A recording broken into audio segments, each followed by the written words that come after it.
सबसे पहले ना हमको ये अंडरस्टैंडिंग होनी चाहिए कि टेक्निकल प्रोजेक्ट मैनेजर और एक सिंपल प्रोजेक्ट मैनेजर में क्या फ़र्क होता है। जो टेक्निकल प्रोजेक्ट मैनेजर है उसने अगर पीएमपी किया हुआ है, पीएमआई एसीपी किया हुआ है, कोई स्क्रम की सर्टिफिकेशंस की हुई हैं तो दैट्स वेरी गुड। लेकिन दो किस्म की जो मेन रिस्पॉन्सिबिलिटीज हैं वो होती हैं टेक्निकल प्रोजेक्ट मैनेजर की। एक तो जो टेक्निकल हाउ नाउ है प्रोजेक्ट की, वो होनी चाहिए उसको कि सिस्टम कैसे चलते हैं, डेवलपमेंट कैसे होती है। और दूसरा प्रोजेक्ट मैनेजमेंट की। जो सिंपल प्रोजेक्ट मैनेजर है वो सिर्फ प्रोजेक्ट मैनेजमेंट की एक्टिविटीज देखते हैं, और जो टेक्निकल प्रोजेक्ट मैनेजर हैं आइदर वाटरफॉल के या अजाइल के या हाइब्रिड के, वो टेक्निकल एस्पेक्ट्स को भी देखते हैं। अच्छा, जब आदमी टेक्निकल प्रोजेक्ट मैनेजर बनता है तो उससे ये एक्सपेक्ट किया जाता है कि जो हो रहा है डेवलपमेंट टीम के साथ हमें टेक्निकली पता हो। सीईओ, सीटीओ या क्लाइंट, नॉर्मली यही स्टेक होल्डर्स होते हैं एक ऑर्गेनाइजेशन से बाहर और एक ऑर्गेनाइजेशन के अंदर। तो जो टेक्निकल प्रोजेक्ट मैनेजर हैं ये डायरेक्टली रिपोर्ट कर रहे होते हैं सीईओ या सीटीओस को, मोस्टली सीटीओस को, और या फिर कर रहे होते हैं क्लाइंट को। अच्छा, जो सीटीओस हैं उनकी ये अंडरस्टैंडिंग होती है कि प्रोजेक्ट का ओवरऑल स्ट्रक्चर कैसा है, उसमें कोई बग तो नहीं है, प्रोजेक्ट बिहाइंड द स्केड्यूल तो नहीं है, किसी किस्म की कोई ग्लिच तो नहीं है। ये तमाम चीजें एक सीटीओ एक्सपेक्ट कर रहे होते हैं टेक्निकल प्रोजेक्ट मैनेजर से कि वो इन चीजों का ख्याल रखेगा। तमाम जो टेक्निकल काम है डेवलपमेंट का, कोडिंग का, एडब्ल्यूएस का, फ्रंट एंड का, बैक एंड का, ये सब का सब डेवलपर कर रहे होते हैं। टेक्निकल प्रोजेक्ट मैनेजर ऊपर से देख रहा होता है कि वो सही तरीके के साथ काम कर रहे हैं कि नहीं, और अगर उनको कोई प्रॉब्लम है तो उनको हल करने की कोशिश करता है, इंटरनली या एक्सटर्नली।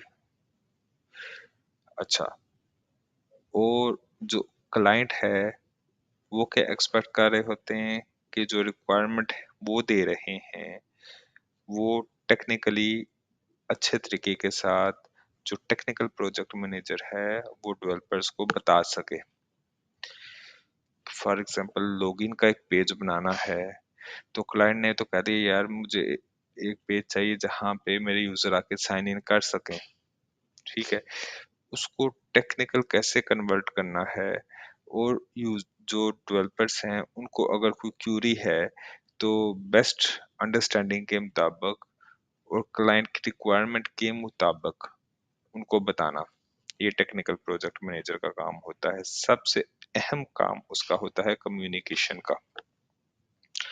अच्छा, मैंने ना यहाँ पे सर्च करा था टेक्निकल प्रोजेक्ट मैनेजर का, तो एक ये और एक ये दो मुझे मिली हैं, इनका हम ओवरव्यू कर लेते हैं कि क्या रिक्वायरमेंट होती है जब जॉब के लिए अप्लाई कर रहे होते हैं। तो अच्छा, एक काफ़ी अच्छी कंपनी है ये Thetter.io, इसके अंदर कह रहे हैं कि आपको टेक्निकल प्रोजेक्ट मैनेजर को lead, oversee and plan day to day development activities. ठीक है, ये प्रोजेक्ट मैनेजमेंट की एक्टिविटीज के साथ उनको डेवलपमेंट की एक्टिविटीज का भी पता होना चाहिए। Collaborate with developer, product and leadership to ensure smooth project execution. यानी कोलैबोरेशन करनी है क्लाइंट से, या जो प्रोडक्ट ओनर्स हैं या सीनियर मैनेजमेंट हैं उनसे हमने रिक्वायरमेंट लेनी है, उनसे जो टेक्निकल चीज़ों की असेस करनी है, उनसे पूछना है कि इसका क्या हल है, और उसके बाद ये तमाम इंफॉर्मेशन देनी है डेवलपर्स को, फिर काम करवा के फिर वापस हमने देना है सीनियर मैनेजमेंट को। अच्छा, अगला है कि फुल सॉफ्टवेयर डेवलपमेंट का लाइफ साइकिल का पता होना चाहिए, SDLC जिसको कहते हैं। ठीक हो गया। अब ये डिपेंड करता है कि आपका प्रोजेक्ट अजाइल में है, वाटरफॉल में है, आप स्क्रम को फॉलो कर रहे हैं, कानबान को कर रहे हैं, आपको मुख्तलिफ लाइफ साइकिल्स का पता होना चाहिए।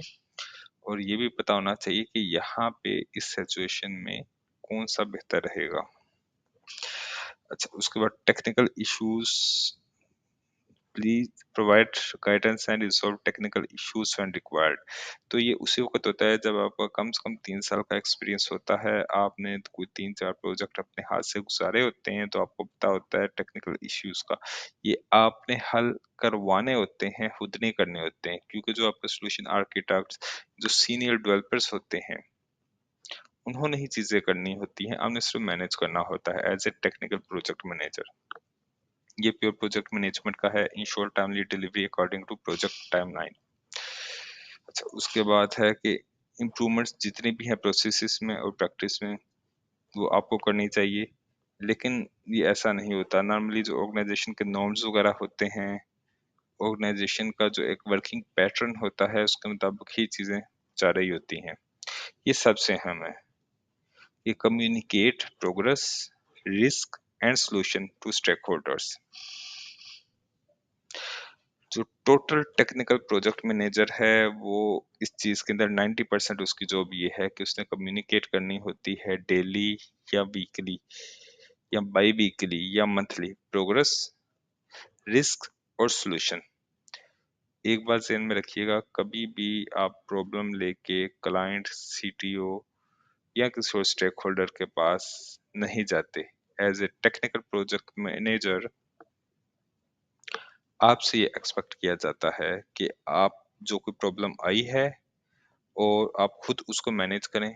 लेकिन अगर कोई चीज आउट ऑफ बाउंड्री है, डेवलपमेंट टीम उसको नहीं कर सकती, एक्सटर्नल रिसोर्सेज चाहिए किसी भी किस्म के, तो उस सूरत हाल में टेक्निकल प्रोजेक्ट मैनेजर का काम होता है कि प्रॉब्लम प्लस सॉल्यूशन जो कि टीम की तरफ से आया हो, और बेहतर है कि एक से ज्यादा सॉल्यूशन हो, वो लेके आप सीनियर मैनेजमेंट या क्लाइंट की तरफ जाएं। भाई हमें ये प्रॉब्लम फेस हो रही है कि हम एक थर्ड पार्टी API यूज कर रहे थे फॉर एग्जांपल, और वहां से वैसा रिस्पॉन्स नहीं आ रहा या वो बंद हो गई है अचानक, तो हमारे पास इसके अलावा और 2-3 कौन से ऑप्शन हैं, हम इनमें से कोई एक यूज कर सकते हैं। एक सिनेरियो आपको बता रहा हूँ, तो सोल्यूशन लेके आपको जाना होता है।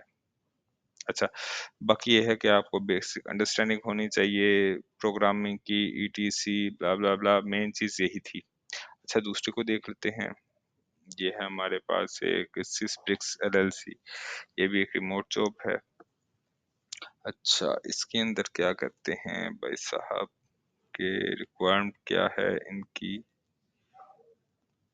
PMP की, प्रोजेक्ट मैनेजमेंट की होनी चाहिए, सर्टिफिकेशन अजाइल की होनी चाहिए, ये बेहतर है। अच्छा, रिक्वायरमेंट क्या है इनकी कि 5 साल का एक्सपीरियंस हो। अच्छा, ये है रिस्पॉन्सिबिलिटीज कि फुल साइकिल का पता हो, SDLC का पता हो आपको, software development life cycle, requirement, design, develop, testing, finalise, इसको घुमाते फिराते रहें, यही चीज होती है। अच्छा, ये है serve as a primary point of contact for client, translate complex business requirement into detailed technical specification, ये चीज जो मैं आपको कह रहा था। और दूसरी चीज, manage its implementation, integration and ongoing optimisation of internal business and tools, design, oversee and validate system integration, APIs and data management process। अच्छा, ये तमाम चीजें जो है ना, ये जब आप एक दफा 3 से 4 प्रोजेक्ट्स अपने हाथ से निकाल देते हैं, आपने डेवलपमेंट की हुई है, आप फ्रंट एंड साइड पे हैं, आप बैक एंड साइड पे हैं, आप फुल स्टैक हैं, आप QA हैं, जब कोई 3 से 4 प्रोजेक्ट आपने 2 से 3 सालों के अंदर अपने हाथ से निकाल दी हो, या कोई एक बहुत बड़ा जैसे कोई मेजर ERP सिस्टम है, वो आपने अपने हाथ से निकाल दिया, तो ये तमाम चीजें आपके लिए बहुत नॉर्मल होती हैं, आपको पता होता है इन तमाम चीजों का। अच्छा, डेवलप डिटेल रिपोर्ट्स, रिपोर्ट्स हर स्टेक होल्डर को उसकी रिक्वायरमेंट के मुताबिक कैसे देनी है, ये चीज टेक्निकल प्रोजेक्ट मैनेजर की जिम्मेदारी है। और बेसिकली उन्होंने आपको जितने भी स्टेक होल्डर्स, हायर मैनेजमेंट या क्लाइंट, उन्होंने आपको रखा होता है कम्युनिकेशन के लिए और रिपोर्ट्स के लिए। ये समझ लें कि कमोबेश 80 to 90% कम्युनिकेशन है और रिपोर्ट्स भी उसका ही पार्ट है जो कि करनी होती हैं। अच्छा, create custom workflow automation and tailored, monitor project timeline, manage resources, ये इंशाल्लाह आप सीखेंगे। इसके अंदर ये तमाम चीजें आप सीख लेंगे। Continuous improvement, internal process documentation, तो ये वो वाली दो चीजों को हमने देखा, दो जॉब्स को देखा टेक्निकल प्रोजेक्ट मैनेजर की।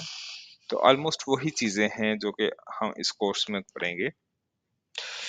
तो चलें हम स्टार्ट करते हैं इसको, और स्टार्ट हम करते हैं अजाइल के साथ। मिलते हैं अगली वीडियो में। शुक्रिया।